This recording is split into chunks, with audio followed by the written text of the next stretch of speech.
যাত্রাবাড়ি ওখানে মাদ্রাসা ছাত্ররা পাখির মতন মরে মুরগির মতন ছটফট করেছে। তো স্বৈরাচার হাসিনা তাদের উপরে পাখির মতন গুলি বর্ষণ করে হত্যা করতেছে। তখন আমাদের বিবেক আসলে নাড়া দিয়েছিল যে আমরা ঘরে বসে থাকতে পারি না। যদিও আমাদের কোনো কোটার প্রয়োজন নেই। আন্দোলনের সময় আমাদের একটি সংগঠন হয় যেটার নাম বৈষম্যবিরোধী কওমি ছাত্র আন্দোলন, এবং সেখানে আমি যুগ্ম সদস্য সচিব ছিলাম। এবং সেই পদ থেকে আমার দায়িত্ব ছিল, যেই দায়িত্ব মাদ্রাসার ছাত্রদেরকে একতাবদ্ধভাবে আন্দোলনে একতাবদ্ধ করা। আমরা মাদ্রাসা শিক্ষার্থীরা ছন্নছাড়া হয়েছিলাম, তাদেরকে একতাবদ্ধ করার দায়িত্বই ছিল বৈষম্যবিরোধী কওমি ছাত্র আন্দোলন তথা আমাদের। যখন আবু সাইদ শহীদ হয়েছিল তখন আমাদের বিবেক নাড়া দিয়েছিল, সাধারণ ছাত্র জনতা তারা একটা যৌক্তিক দাবির জন্য আন্দোলন করতেছে, কিন্তু স্বৈরাচার হাসিনা তাদের উপরে পাখির মতন গুলি বর্ষণ করে হত্যা করতেছে। তখন আমাদের বিবেক আসলে নাড়া দিয়েছিল যে আমরা ঘরে বসে থাকতে পারি না।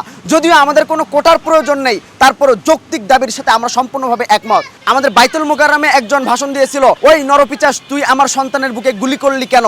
এই ভাষণ আমরা সবাই শুনেছিলাম অনলাইনের মাধ্যমে।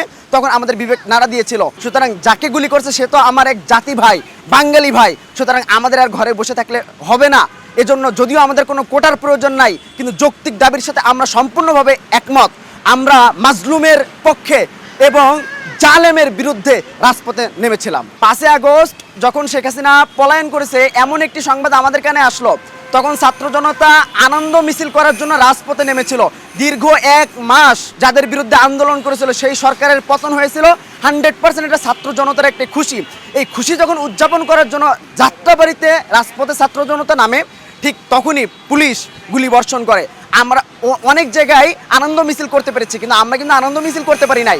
একটু আগে শুনেছেন যে শহীদ শেখ তন্ময় যখন শহীদ হয়েছিল আমাদের হাতের উপরে, আমরা রিক্সায় করে ঢাকা মেডিকেল নিয়ে গিয়েছিলাম। ধুলাইপাড় থেকে একটা রিক্সা, সেই রিক্সাওয়ালা ভাড়া নেয় নাই। আমার পকেটে ছিল 120 টাকা, 120 টাকায় রিক্সাওয়ালাকে আমি দিয়ে দিয়েছিলাম পরবর্তী রিক্সাওয়ালাকে। এভাবেই আমরা হাসপাতালে লাশ নিয়ে ঘুরতেছি, কিন্তু আমরা আনন্দ মিছিল করতে পারি নাই। যখন শুনি শেখ হাসিনা পলায়ন করেছে, আমরা অ্যাম্বুলেন্সে করে যখন ধুলাইপাড় ফ্লাইওভার দিয়ে লাশ নিয়ে আমি দনিয়া আসি, শহীদ শেখ তন্ময়ের বাড়ি দনিয়ায়, অ্যাম্বুলেন্সে আমরা ছিলাম, সেই ফুটেজ এখনও বিদ্যমান।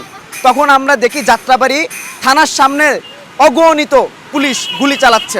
আপনারা জানেন যাত্রাবাড়ি ওখানে মাদ্রাসা ছাত্ররা পাখির মতন মরে মুরগির মতন ছটফট করেছে।